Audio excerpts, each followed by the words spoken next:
তুমিও তো ঘাবড়িও না, তোমার ছেলে ওদিকে একদম ঠিক।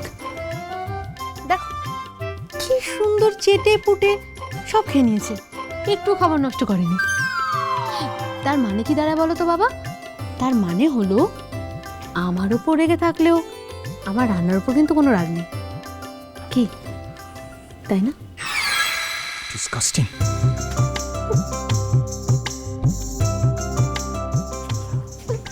চুপ কর, হাসিস না, এক্ষুনি আবার তাহলে তেড়ে আসবে। চুপ কর।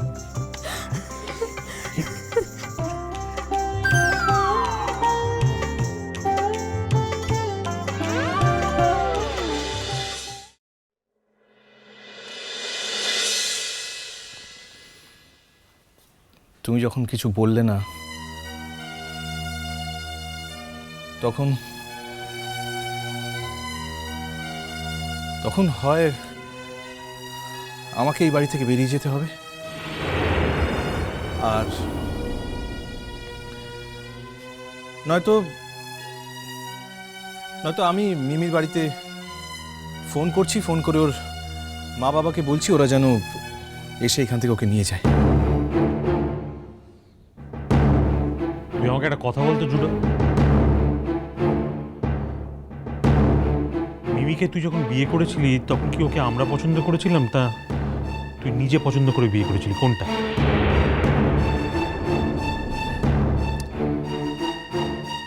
বাবা,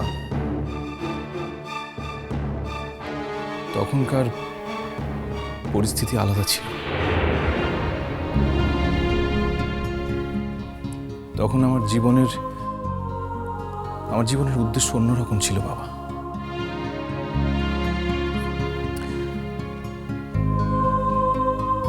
তুমি কেন বুঝতে চাইছো না? আজ আর সেই দিন নেই, সেই সময়টা পাল্টে গেছে বাবা।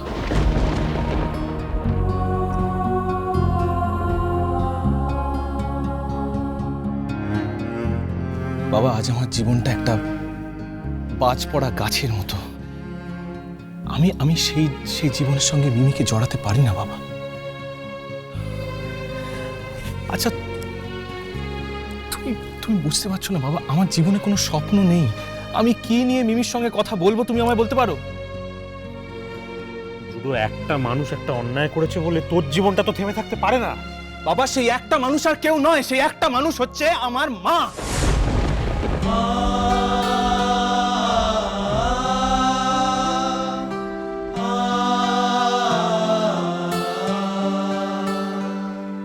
এতে মিমির দোষটা কোথায়? আমি তো বলিনি মিমির কোনো দোষ আছে, মিমির কোনো দোষ নেই। না বাবা, মিমির কোনো দোষ নেই। মিমির এই ঘটনার শিকার মাত্র, এটা মিমির দুর্ভাগ্য।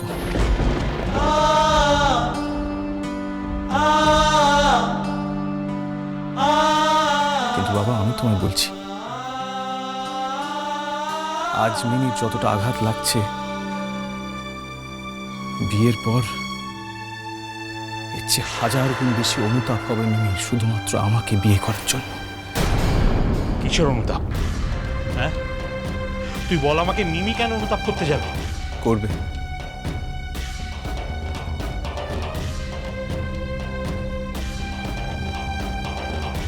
করবে বাবা, মিমি অনুতাপ করবে আমাকে বিয়ে করার জন্য। আমার মাকে নিয়ে প্রশ্ন তুলবে মিমি, আমার থেকে আঙুল তুলবে বাবা। দেখো, সোশ্যালি এম্বারাসড হলে আমি সেটা বুঝে নেব, কিন্তু আমার নিজের স্ত্রীর থেকে আমার মায়ের চরিত্র নিয়ে কোনো প্রশ্নের মুখোমুখি আমি হতে পারবো না বাবা। না।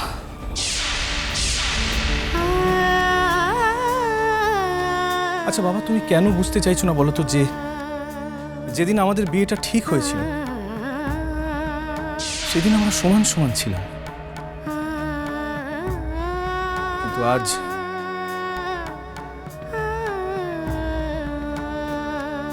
আমাদের অবস্থানটা পাল্টে গেছে বাবা।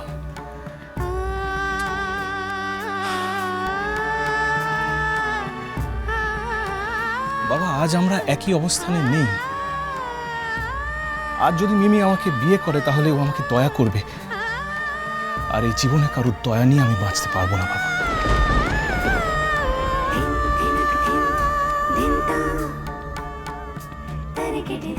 বাবা, চা। তুই চা নিয়ে এসছিস মা?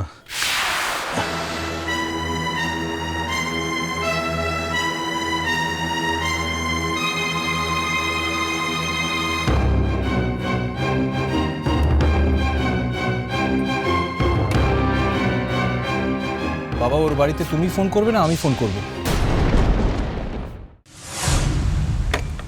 কেউ ফোন করবে না।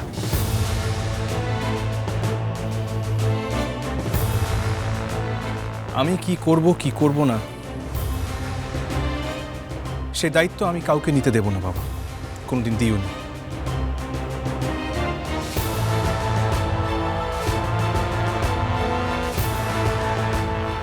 তুমি কি ভেবেছো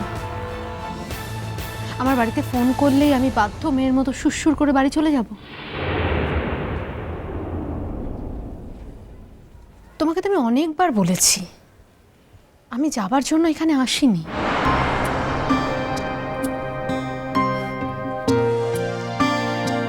একটা অবিবাহিত মেয়েকে এসব কথা বলে ভুলিয়ে রাখা যায়,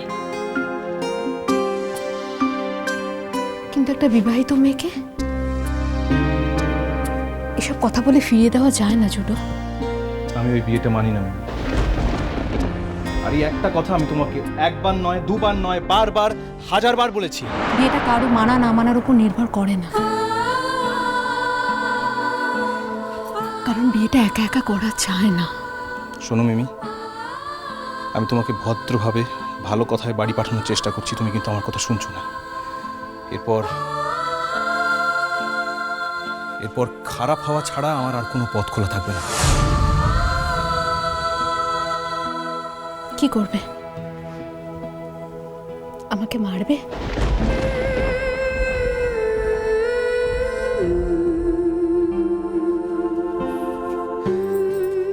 শুধু গায়ে হাত দিলে কি মারা হয় মিমি? না, হয় না। ঠিক আছে, আমি তোমার চ্যালেঞ্জটা অ্যাকসেপ্ট করলাম।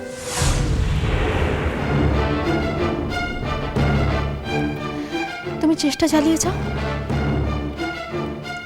আর আমিও দেখব আমার ধৈর্য সীমা কতটা।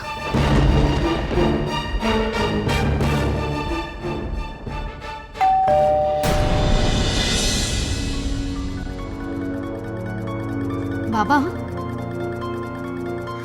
তোমার ছেলের মনোবাসনা পূর্ণ হয়ে গেছে।